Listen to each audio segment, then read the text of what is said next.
Hello दोस्तों, welcome to our channel alpha to omega NCERT. मैं शिवानी कसौंधन आज आपके साथ डिस्कस करने जा रही हूँ क्लास 8 एनसीईआरटी हिस्ट्री की बुक, जिसका सेकंड चैप्टर है फ्रॉम ट्रेड टू टेरिटरी। इस चैप्टर के 4 पार्ट्स हम ऑलरेडी डिस्कस कर चुके हैं, जिसका लिंक आपको डिस्क्रिप्शन बॉक्स में मिल जाएगा। पिछले वीडियोज़ में हमने Maratha dynasties, paramountcy and doctrine of lapse के बारे में पढ़ा था, और अब हमें पढ़ना है setting up a new administration. इसके पहले हम 2-3 मैप्स को डिस्कस करेंगे, उसके बाद हम चैप्टर को शुरू करेंगे। तो चलिए शुरू करते हैं। यहाँ पर आपको दिख रहा होगा ये मैप 1797 में इंडिया का मैप है। ये इसमें जो येलो कलर का पार्ट दिखाया गया है, उसमें ये जो येलो पार्ट दिखाया गया है, ये इस बात का संकेत करता है कि उसमें ब्रिटिश रूल कहाँ कहाँ पर था। जो येलो पार्ट है वहाँ पर ब्रिटिशर्स का रूल था, और जो रेड पार्ट है वहाँ पर इंडिया के राजा महाराजा या फिर जो भी लोग थे अलग अलग क्षेत्रों में, उनका राज था। तो आप देख सकते हैं कि 1797 में जो येलो वाला पार्ट है वो बहुत कम है। उसमें सिर्फ बनारस का हिस्सा आता है, कलकत्ता यानी कि मेनली बंगाल का हिस्सा आता है। इसके बाद इधर थोड़ा सा हिस्सा हैदराबाद की तरफ उड़ीसा का आता है, और मैसूर यहाँ पर थोड़ा सा हिस्सा आता है, जो मैसूर के नीचे वाला हिस्सा है। इसके बाद हम देखते हैं कि इंडिया 1840 में जो इंडिया का मैप है उसमें येलो वाला एरिया बढ़ जाता है, यानी कि ब्रिटिशर्स का जो रूल था वो ज़्यादा क्षेत्रों में होने लगा। यहाँ पर आप देख सकते हैं कि यहाँ पर दिल्ली के ऊपर यहाँ से लेकर और इधर लखनऊ, बनारस, कलकत्ता, और इस पूरे एरिया में फिर मैसूर वाला हिस्सा छोड़कर, जो टीपू सुल्तान वाला हिस्सा था, ये मैसूर वाला हिस्सा छोड़कर, और इधर बॉम्बे वाला हिस्सा, और बीच में ये एमपी वाला हिस्सा भी ब्रिटिशर्स के हाथ में आ गया था। इसके बाद हम देखेंगे 1857 में ये तो पहले बता दें कि 1857 में ही भारत ने आज़ादी की पहली लड़ाई लड़ी थी, और उसके बाद 1857 तक भारत के ज़्यादातर हिस्सों पर ब्रिटिशर्स का राज हो गया था। जैसे लाहौर देख सकते हैं आप, दिल्ली देख सकते हैं, और इधर लखनऊ वाला हिस्सा देख सकते हैं। बनारस, कलकत्ता तो ऑलरेडी थे ही। इधर बॉम्बे के अलावा इधर वाला हिस्सा भी, जो झांसी थी, ये भी इनके हिस्से में आ गई थी। और गोवा वाले हिस्से, ये इधर जो गोवा का थोड़ा सा हिस्सा बच रहा है, ये सिर्फ इसलिए है क्योंकि यहाँ पर फ्रांसीसियों का राज था, फ्रांसीसी व्यापार करते थे। इसके बाद यहाँ पर आप देख सकते हैं मैसूर को छोड़कर इधर वाला सारा हिस्सा उनका हो गया था, ब्रिटिशर्स का। तो आप देख सकते हैं कि धीरे धीरे अलग अलग नीतियाँ अपनाकर कैसे ब्रिटिशर्स ने हमारे भारत में राज करना शुरू किया था। इसके बारे में हम बहुत अच्छे से चैप्टर्स में डिस्कस कर रहे हैं। तो अब हमें पढ़ना है setting up a new administration. So let's get started. Warren Hastings, Governor General from 1773 to 1785, was one of the many important figures who played a significant role in the expansion of company power। तो इसमें ये कहा गया है कि company की power को बढ़ाने में, कंपनी की शक्ति को बढ़ाने में जो सबसे ज़्यादा इम्पॉर्टेंट रोल प्ले किया है, उनमें से एक थे वॉरेन हेस्टिंग्स। तो सबसे पहले तो हम वॉरेन हेस्टिंग्स के बारे में बात कर लेते हैं। ये 1773 से 1785 तक इंडिया में कंपनी के अंडर में गवर्नर जनरल था। यहाँ पर दो बातें ध्यान रखने वाली है, एक तो गवर्नर और दूसरा गवर्नर जनरल, दो डिफरेंस है। देखिए 1757 में बैटल ऑफ प्लासी हुआ। प्लासी में रॉबर्ट क्लाइव ने हिस्सा लिया था। रॉबर्ट क्लाइव ने सिराजुद्दौला को हराया था, ये हम सभी जानते हैं। फिर रॉबर्ट क्लाइव को उस समय 1757 के बाद बंगाल का पहला गवर्नर बनाया गया, यानी कि फर्स्ट गवर्नर ऑफ बंगाल। और यहाँ पर कहा जा रहा है कि वॉरेन हेस्टिंग्स पहला गवर्नर जनरल था। तो यहाँ पर दो बातें समझने वाली हैं कि जो एक हिस्से का हेड होता था, जैसे रॉबर्ट क्लाइव सिर्फ बंगाल का हेड था तो उसको गवर्नर कहा गया, लेकिन वॉरेन हेस्टिंग्स जहाँ इंडिया में जहाँ जहाँ भी ब्रिटिशर्स का राज होता जा रहा था, उन सब का जो एक हेड था, यानी कि जितनी भी प्रेसिडेंसीज बनी इंडिया में, उन सब का जो एक मेन हेड था, उसको हम गवर्नर जनरल कहते हैं। तो आपको गवर्नर और गवर्नर जनरल में डिफरेंस समझ में आ गया होगा। तो पहला गवर्नर था रॉबर्ट क्लाइव और पहला गवर्नर जनरल था वॉरेन हेस्टिंग्स। अब इसके आगे हमें पढ़ना है। By his time the company had acquired power not only in Bengal but also in Bombay and Madras. तो वॉरेन हेस्टिंग्स की अगर बात करें तो उसके समय तक कंपनी ने ना सिर्फ बंगाल में उसकी पावर हो गई थी, बल्कि बॉम्बे और मद्रास में भी उसने पावर अचीव कर ली थी। यानी कि अब 3 प्रेसिडेंसीज हो गई, बंगाल की, बॉम्बे की और मद्रास की। British territories were broadly divided into administrative units called presidencies.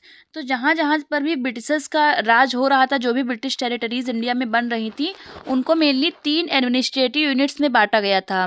Administrative units की बात करें तो जहाँ जहाँ से भी आदेश आते थे, यानी कि जो 3 हेड ऑफिस होती थी, जैसे वहाँ से रूल्स बनते थे, वहाँ से ऑर्डर्स आते थे, उनको हम एडमिनिस्ट्रेटिव यूनिट्स कहते हैं और इनको हम प्रेसिडेंसीज कहते हैं। यानी कि 3 प्रेसिडेंसीज हो गई। There were 3 presidencies, Bengal, Madras and Bombay. तो देखने वाली बात यह है कि पूरे इंडिया में अगर ब्रिटिशर्स टेरिटरीज में प्रेसिडेंसीज की बात करेंगे तो 3 प्रेसिडेंसीज थी, एक बंगाल की, एक मद्रास की और एक बॉम्बे की। Each was ruled by a governor, और सब में एक एक गवर्नर होता था, यानी कि 3 प्रेसिडेंसीज हैं तो 3 गवर्नर हो गए। The supreme head of the administration was the governor general, और इन तीनों प्रेसिडेंसीज की जो सुप्रीम हेड होते थे उनको हम गवर्नर जनरल कहते थे। तो यहाँ भी आपको गवर्नर और गवर्नर जनरल में डिफरेंस बहुत अच्छे से समझ में आ रहा होगा। इसके बाद हमें पढ़ना है Warren Hastings the first governor general. यहाँ पे आप देखिए द फर्स्ट गवर्नर जनरल आया है वॉरेन हेस्टिंग्स के लिए। Introduced several administrative reforms notably in the sphere of justice. तो वॉरेन हेस्टिंग्स ने एडमिनिस्ट्रेटिव रिफॉर्म्स, बहुत से एडमिनिस्ट्रेटिव रिफॉर्म्स किए और मेनली उसने जस्टिस के स्फेयर में, यानी कि उसने कोर्ट के मामले में, अदालतों के मामले में बहुत से रिफॉर्म्स किए। तो इस बात को पहले हम मैप से समझ लेते। तो फ्रेंड्स, इस मैप से आपको अच्छे से समझ में आ जाएगा। यहाँ आपको 3 प्रेसिडेंसीज दिख रही है, बंगाल प्रेसिडेंसी, मद्रास प्रेसिडेंसी और बॉम्बे प्रेसिडेंसी। अब हम अगर गवर्नर की बात करें तो जो रॉबर्ट क्लाइव था उसका बंगाल प्रेसिडेंसी पर ही अधिकार था। इसी तरीके से बॉम्बे और मद्रास प्रेसिडेंसीज के भी अलग अलग गवर्नर होते थे, और इन तीनों का जो एक हेड होता था उसको हम गवर्नर जनरल कहते थे, जो वारेन हेस्टिंग्स था। तो इस तरीके से आपको समझ में आ गया होगा कि गवर्नर और गवर्नर जनरल में क्या डिफरेंस होता है, और तीनों प्रेसिडेंसीज के बारे में समझ में आ गया। From 1772 a new system of justice was established। तो 1772 से इंडिया में जो भी ब्रिटिशर्स की प्रेसिडेंसीज थी उसमें नए जस्टिस के सिस्टम इस्टेब्लिश हो गए थे, यानी कि न्याय करने का जो तरीका था वो नया सिस्टम आ गया था।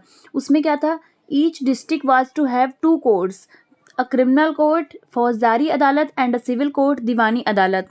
तो यहाँ पर है कि हर एक ज़िले में, हर एक डिस्ट्रिक्ट में 2 कोर्ट्स बनने लगी। 2 कोर्ट्स में एक क्रिमिनल कोर्ट था और एक सिविल कोर्ट। क्रिमिनल कोर्ट को हम फौजदारी अदालत कहते हैं और सिविल कोर्ट को हम दीवानी अदालत कहते हैं। इसका मतलब क्या होता है, फौजदारी में क्या होता है कि जो क्राइम वाले केसेस होते हैं, जैसे किसी ने किसी का मर्डर कर दिया या किसी ने किसी पर अटैक कर दिया है, ऐसे जो केसेस होते थे क्राइम वाले केसेस, वो फौजदारी अदालत में आते हैं। और दीवानी अदालत में जो जैसे घर का विवाद है, ज़मीन का विवाद है, या फिर किसी में झगड़ा हो गया, या फिर कोई शादी विवाह या तलाक का मामला है, उसे हम दीवानी अदालत में रखते थे। तो इस तरीके से 2 कोर्ट्स होती थी। Maulvis and Hindu pandits interpreted Indian laws for the European district collectors who presided over civil courts. तो हर एक डिस्ट्रिक्ट में एक कलेक्टर होता था। कलेक्टर के बारे में हम आगे डिस्कस करेंगे।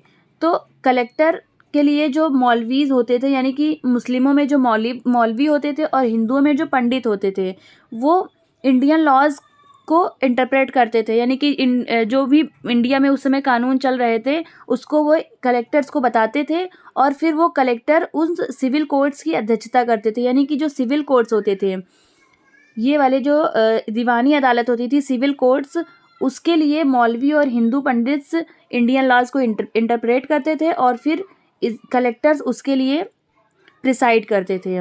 इसके बाद the criminal courts were still under a qazi and a mufti. तो ये तो हो गई बात सिविल कोर्ट की। अब अगर क्रिमिनल कोर्ट्स की बात करें तो वो काजी और मुफ्ती के अंडर में थी, but under the supervision of the collectors. लेकिन जो सुपरवाइज़र होता था वो कलेक्टर ही होता था। तो एक चीज़ देखने वाली बात है ये है कि सिविल कोर्ट्स में कलेक्टर ही सुप्रीम होता था और क्रिमिनल कोर्ट में भी कलेक्टर ही सुप्रीम होता था।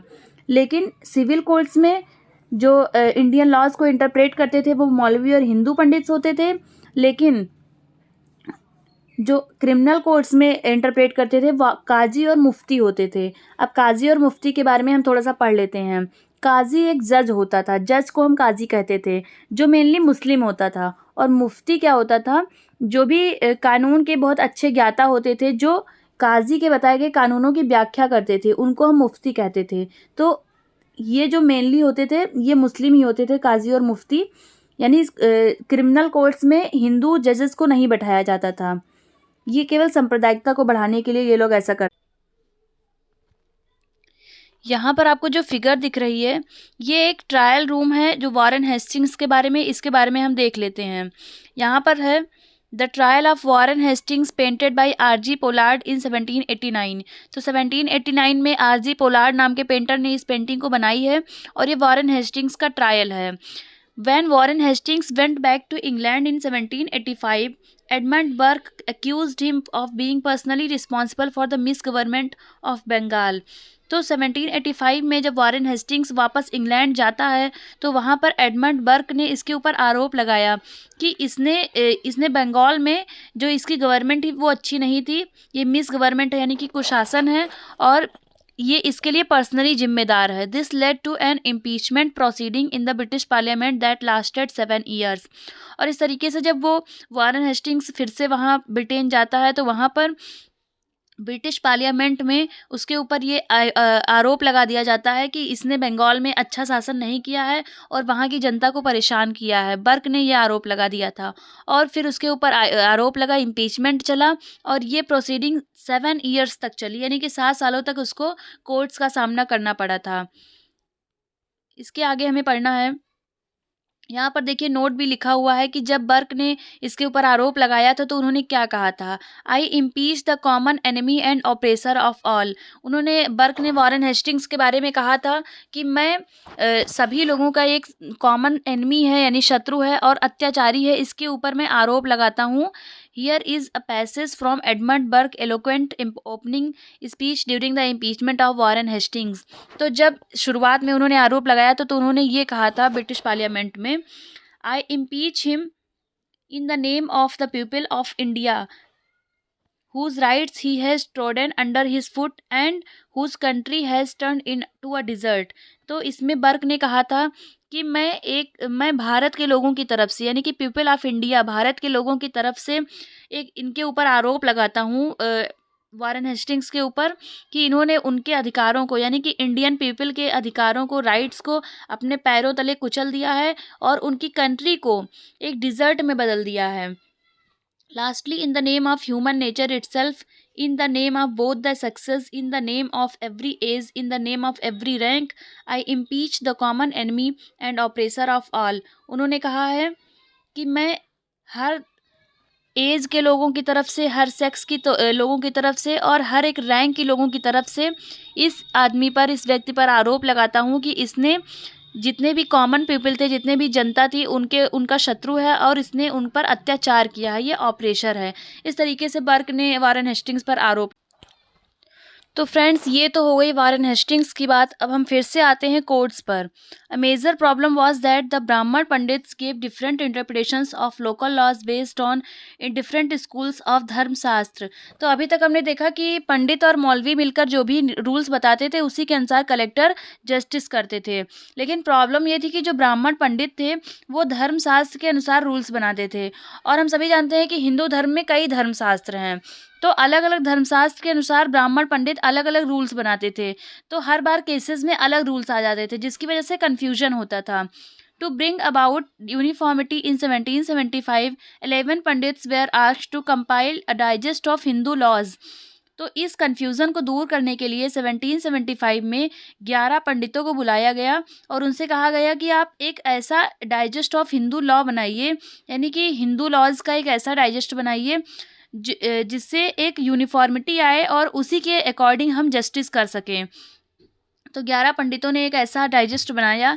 N B Halhed translated this digest into English, और एन बी हालहेड नाम के एक ब्रिटिशर्स थे, उसने इंग्लिश में इसको ट्रांसलेट किया ताकि उन्हें समझ में आ जाए। By 1778 a code of Muslim laws was also compiled for the benefit of European जजेस, और इसी तरीके से मुस्लिमों में भी 1778 में एक मुस्लिम लॉज का एक कोड बनाया गया और उसके अनुसार यूरोपियन जजेस को फ़ायदा हुआ और वो उसी के अनुसार जस्टिस करते थे।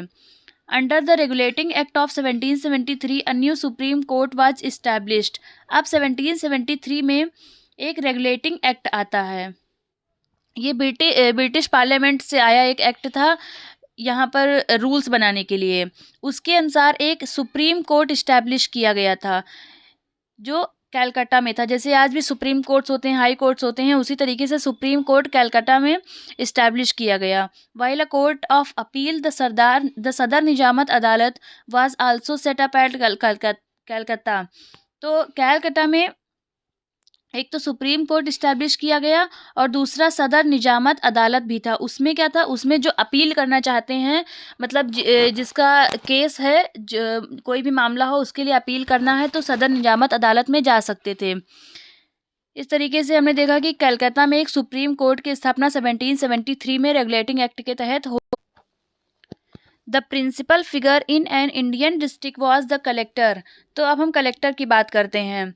जो ब्रिटिशर्स की इंडिया में प्रेसिडेंसीज थी उसको उन्होंने अलग अलग डिस्ट्रिक्ट में बांट रखा था। तो जो अलग अलग डिस्ट्रिक्ट थी उसका जो हेड होता था उसको हम कलेक्टर कहते हैं। As the title suggest his main job was to collect revenue and taxes and maintain law and order in his district with the help of जजेस, पुलिस ऑफिसर्स एंड दरोगाज। तो कलेक्टर, जैसा कि आपको नाम से ही पता चल रहा है, कलेक्ट मतलब कलेक्ट करने वाला। तो वो कलेक्ट क्या करता था, जो कलेक्टर था वो रेवेन्यू और टैक्सेस कलेक्ट करता था। इसके अलावा वो डिस्ट्रिक्ट में लॉ एंड ऑर्डर, जो भी रूल्स बनाते थे ब्रिटिशर्स, उसको मेंटेन करने का काम करता था। और ये सब कुछ वो जजेस की हेल्प से करता था, पुलिस ऑफिसर्स की हेल्प से करता था, और जो दरोगा होते थे उनकी हेल्प से करता था। हिज ऑफिस द कलेक्ट्रेट, उसके ऑफिस को हम कलेक्ट्रेट कहते थे, became the new centre of power and patronage. उसका ऑफिस जो कलेक्ट्रेट था वो अब पावर और पैट्रोनेज का सेंटर बन गया था। That steadily replaced previous holders of authority.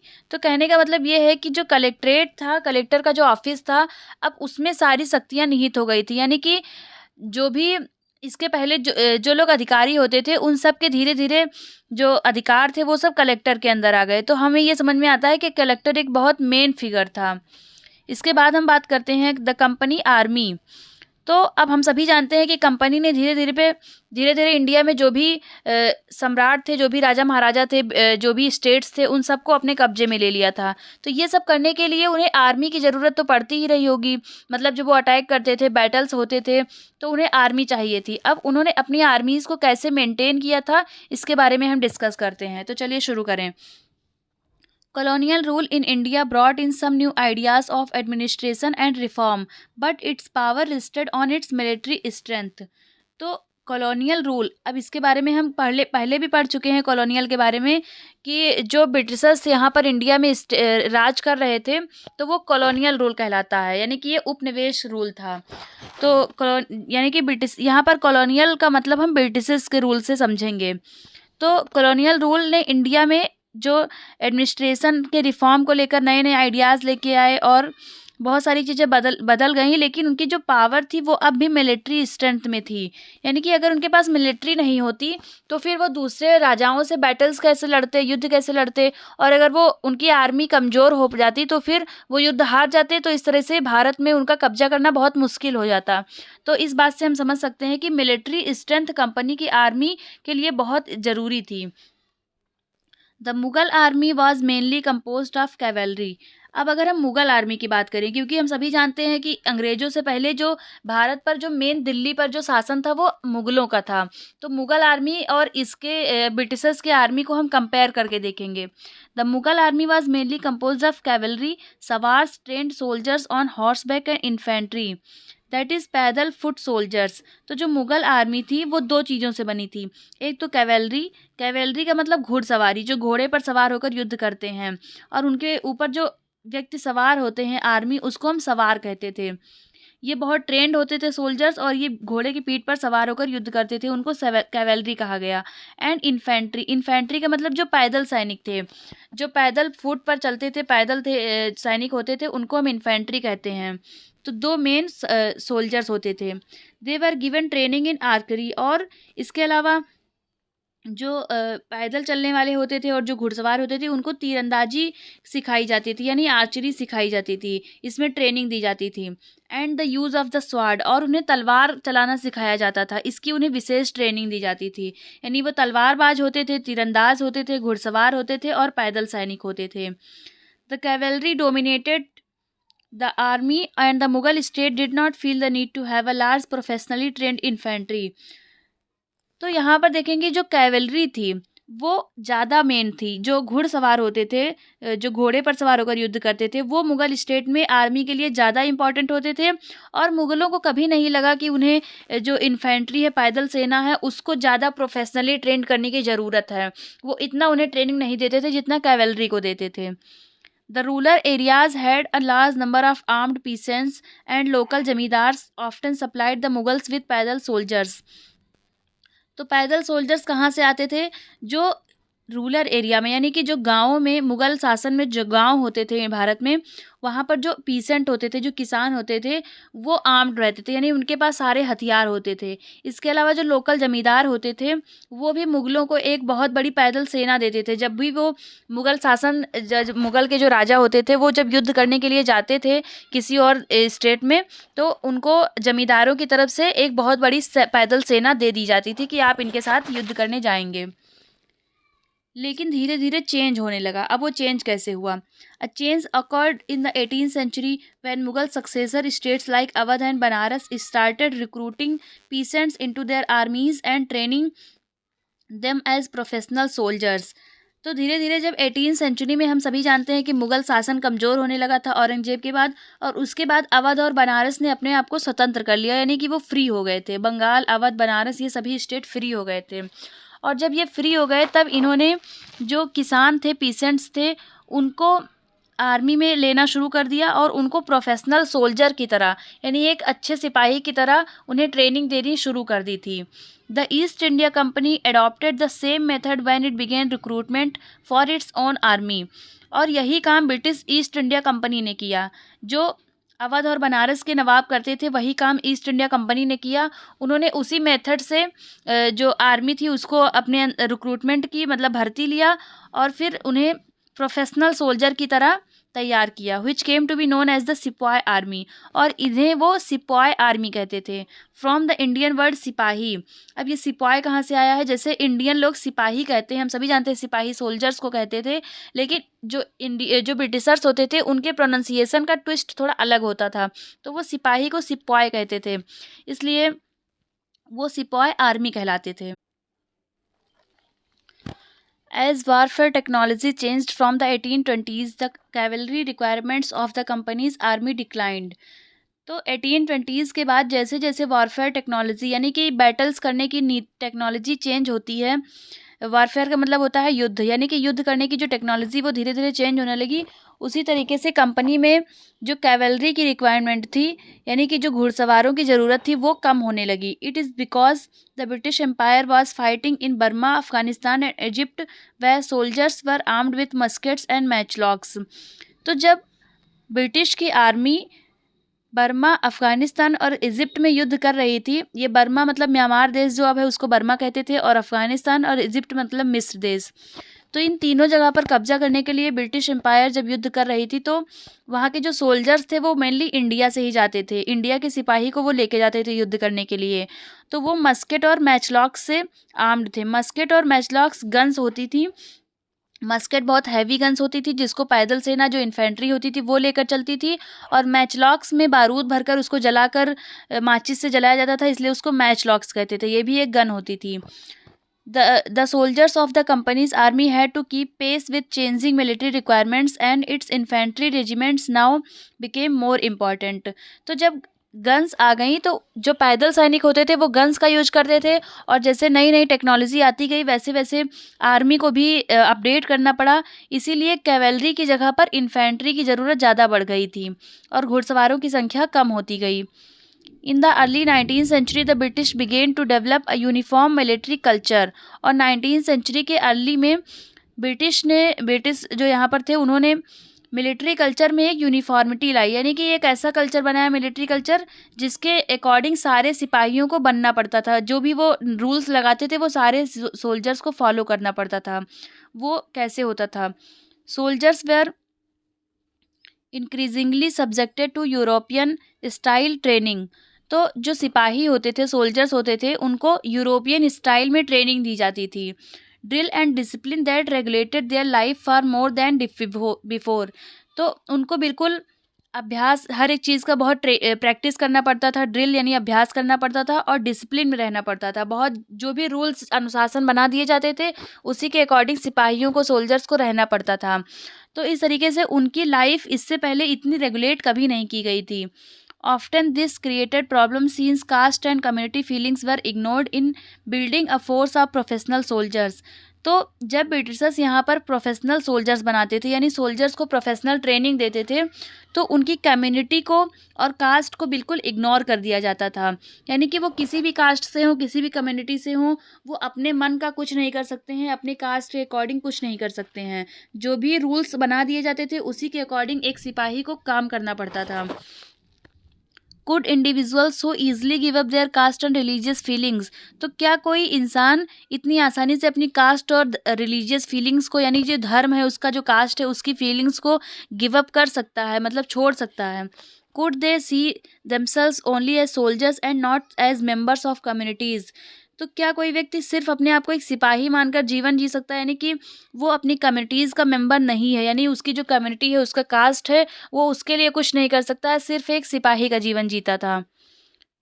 What did the sipahi feel? तो इससे सिपाहियों को क्या फील होता था? How did they react to changes in their lifes and their identity? तो इस तरीके से जो उनके जीवन में, उनके लाइफ्स में जो उनकी पहचान छीनी जा रही थी, उनके अंदर जो चेंजेस हो रहे थे, उसके लिए उन्होंने कैसे रिएक्ट किया? That is their sense of who they were. और इससे उन्हें ये सेंस उनका ये ख़त्म हो जा रहा था कि वो क्या है, मतलब उनकी जो इंडिविजुअल पर्सनालिटी है वो ख़त्म होती जा रही थी। The revolt of 1857 gives us a glimpse into the world of the sipahis. और 1857 की जो क्रांति है, उससे हमें पता चलता है कि सिपाहियों की दुनिया में कैसे लोग रहते थे, सिपाही लोग कैसे अपनी दुनिया में रहते थे, उसके बारे में हमें 1857 की रिवॉल्ट में पढ़ने को मिलेगा। You will read about this revolt in chapter 5। और आप इस बुक में चैप्टर 5 में उस रिवॉल्ट के बारे में पढ़ेंगे, जो बहुत इंपॉर्टेंट रहने वाली है। इसके पहले यहाँ पर हम एक फिगर देख लेते हैं। ये एक कैवलरी का सोल्जर है, यानी घुड़सवार, एक सैनिक है। A sawar of Bengal in the service of the company. ये बंगाल में एक कंपनी को सर्विस देने वाला एक सवार है। सवार का मतलब जो घुड़सवार है। ये किसी अननोन इंडियन आर्टिस्ट ने पेंट किया है 1780 में। After the battles with the Marathas and the Mysore rulers, the company realized the importance of strengthening its cavalry forces। तो जब मराठा और मैसूर के साथ में युद्ध हुए, तो सभी जानते हैं कि बहुत से युद्ध लड़ने पड़े, 3 से 4 युद्ध लड़ने पड़े, तब जाकर ब्रिटिशर्स को जीत मिली थी। तो उसकी एक सबसे बड़ी वजह थी कि मराठा और मैसूर के राजा के पास कैवलरी फोर्सेस होती थी, यानी कि घुड़सवार सैनिक होते थे, और उसकी वजह से वो जीत जाते थे।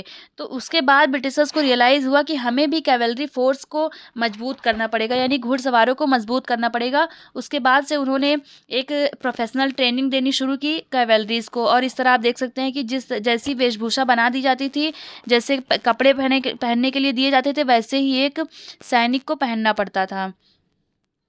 इसके बाद हमें इस चैप्टर में पढ़ना है कंक्लूज़न के बारे में, यानी कि इस पूरे चैप्टर का जो निष्कर्ष निकलता है, कंक्लूज़न निकलता है। Thus, the East India Company was transformed from a trading company to a territorial colonial power। तो इस चैप्टर में हमने बहुत अच्छे से पढ़ा कि कैसे ईस्ट इंडिया कंपनी एक व्यापार करने के लिए ब्रिटेन से यहाँ इंडिया में आती है, यहाँ पर फरमान जारी करवाती है औरंगजेब से, और धीरे धीरे कैसे चेंजेस हुए और वो एक टेरिटोरियल कॉलोनियल पावर में बदल जाती है, यानी कि पूरे उपनिवेश पर उसका राज हो जाता है। The arrival of new steam technology in the early 19th century also aided this process। और इस सब के पीछे एक बड़ी वजह थी स्टीम टेक्नोलॉजी आने की। स्टीम टेक्नोलॉजी के बारे में जान लेते हैं कि जो भाप का इंजन होता था, उससे लंबी दूरी की यात्राएं, जो समुद्र के जहाज होते थे, वहाँ से जब भाप का इंजन आ गया, उसमें लग गया, तो उससे लंबी दूरी की यात्रा तय करने में कम टाइम लगता था। और भाप के इंजन का आविष्कार स्कॉटलैंड के एक साइंटिस्ट थे, जेम्स वाट, जिन्होंने 1776 में भाप का इंजन बनाया था। तो ये तो हो गई स्टीम टेक्नोलॉजी की बात। उसके बाद हम पढ़ते हैं, Till then it would take anywhere between 6 and 8 months to travel to India by sea। तो जब तक स्टीम टेक्नोलॉजी नहीं आई थी, उसके पहले किसी भी दूसरे देश से इंडिया तक आने में लगभग 6 से 8 महीने लग जाते थे। ये बहुत लंबा टाइम होता है, 6 से 8 महीने। Steam ships reduced the journey time to 3 weeks, enabling more Britishers and their families to come to a far off country like India. तो जब से स्टीम टेक्नोलॉजी आ गई, भाप का इंजन बन गया 1776 में, उसके बाद से ये जो 6 से 8 महीने का टाइम था, ये 3 हफ्ते में सिमट गया। यानी कि 3 हफ्ते सिर्फ लगते थे अब किसी भी दूर देश से इंडिया आने में। तो इस तरीके से बहुत से ब्रिटिशर्स जो इस वजह से नहीं आ पाते थे कि बहुत टाइम टेकिंग है, वो अब बहुत से लोग इंडिया आकर अपना यहाँ पर काम करने लगे। By 1857 the company came to exercise direct rule over about 63% of the territory and 78% of the population of the Indian subcontinent. अब हम देखते हैं कि जब 1857 की रिवॉल्ट हुआ, जब क्रांति हुई, उस समय तक कंपनी का इंडिया के टेरिटरीज पर 63% पर शासन हो चुका था। यानी कि जो भी इंडिया के क्षेत्र थे उसके 63% पर डायरेक्ट इनका 1857 तक ब्रिटिशर्स का रूल था। और यहाँ की पॉपुलेशन का, यहाँ की जो जनता थी, उसके 78% इसके गुलाम थे। Combined with its indirect influence on the remaining territory and population of the country, the East India Company had virtually the whole of India under its control. तो 73% और 78% तो डायरेक्ट उसके गुलाम थे, बाकी इसके अलावा उनका प्रभाव, जो बच गए थे टेरिटरीज, उन पर भी उनका इन्फ्लुएंस था, ईस्ट इंडिया कंपनी का प्रभाव था।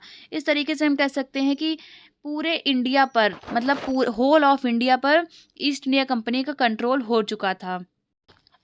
Slave trade in south Africa. तो साउथ अफ्रीका में जो दास का व्यापार होता था, यानी गुलामों का जो व्यापार होता था, उसके बारे में हम पढ़ते हैं। The Dutch trading ships reached southern Africa in the 17th century.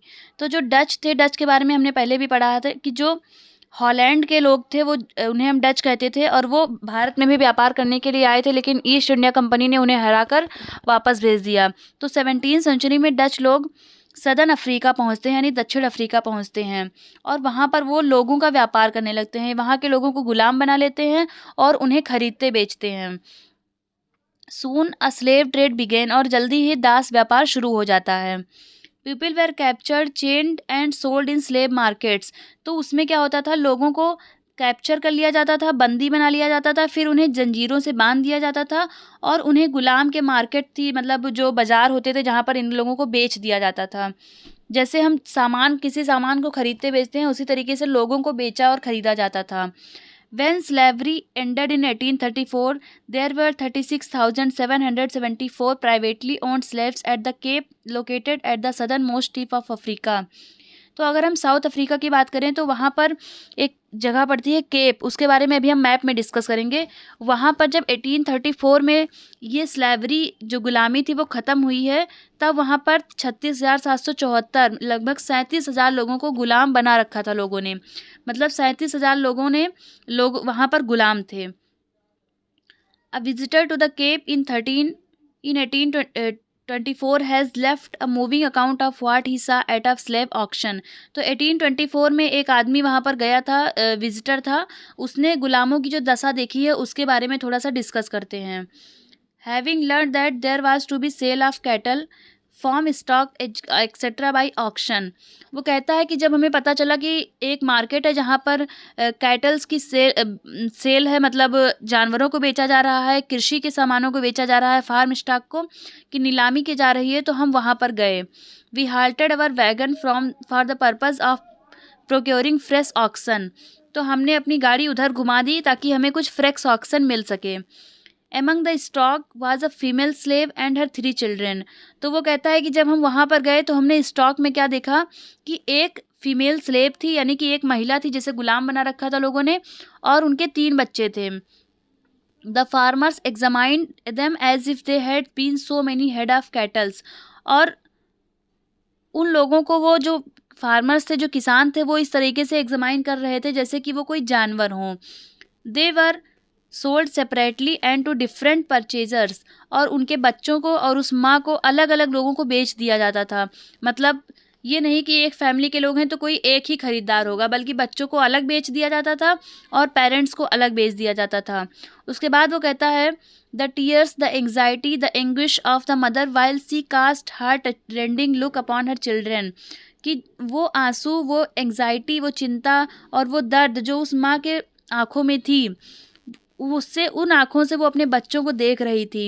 And the simplicity and touching sorrow of the poor young ones, और वो कहता है कि एक बच्चा था, वो इतना सिंपल था, इतनी उसके अंदर सिंप्लिसिटी थी, मासूमियत थी, और उसका दुख इतना था कि वो किसी के दिल को भी छू जाए। और while they clung to their distract parent, और जब वो अपने अभी अलग होने वाले पेरेंट्स से मिल रहे थे, चिपके हुए थे इस तरीके से अपने पेरेंट्स को, वो डर के मारे कि अभी वो उनसे अलग हो जाएंगे। Contrasted with the market insensitivity and jocular countenances of the spectators. इसके अलावा वो कहता है कि इन सारे सीन्स को देखकर ऐसा लगता है कि वो वहाँ के मार्केट के जो व्यापारी थे वो कितने इनसेंसिटिव हैं, उनके अंदर कितनी संवेदनशीलता नहीं है, बिल्कुल बिल्कुल सुन्नता है। और वहाँ पर जो स्पेक्टेटर थे, मतलब जो देखने वाले थे, वो हंसी मजाक कर रहे थे, मतलब किसी के अंदर कोई ह्यूमैनिटी नहीं थी, मानवता नहीं थी। तो इस तरीके से हमने देखा कि कैसे लोगों को गुलाम बना लिया जाता था और उनका व्यापार किया जाता था, बिल्कुल उन्हें जानवरों की तरह ट्रीट किया जाता था। ये सीन है, देखिए आप, ये लोग हैं, गुलाम बने हुए हैं और जंजीरों से बंधे हुए हैं ये लोग। ये जंजीरों से बंधे हुए हैं एक दूसरे से ताकि भाग न जाएं। ये एक एक बच्चा यहाँ पर गिरा हुआ है, उसको किस तरीके से लट्ठे से बांध दिया गया है। तो ये तो हो गई साउथ अफ्रीका की बात। इस बात को हम मैप से अच्छे से समझ लेंगे। तो फ्रेंड्स, ये है अफ्रीका का मैप। यहाँ पर आपको दिखा रहे हैं केप टाउन वाला एरिया, जहाँ पर स्लैब मार्केट थी और लोगों को खरीदा और बेचा जाता था, गुलाम बनाकर रखा जाता था। तो ये वाला जो केप टाउन वाला एरिया है, ये लास्ट है, tip of the south Africa इसको कहते हैं। यहीं पर डच का शिप उतरा था, यानी कि हॉलैंड के जो निवासी डच थे उनका शिप यहीं पर आकर उतरा था 17वीं सेंचुरी में, और यहीं से वो गुलामों का व्यापार करते थे। तो फ्रेंड्स, ये वीडियो यहीं तक, और अब ये चैप्टर ख़त्म होता है। आई होप कि आप लोगों को ये चैप्टर बहुत अच्छे से समझ में आया होगा। तो पढ़ते रहिए, खुश रहिए। इस चैनल को ज़्यादा से ज़्यादा लाइक करिए, शेयर करिए, सब्सक्राइब करिए। Thank you.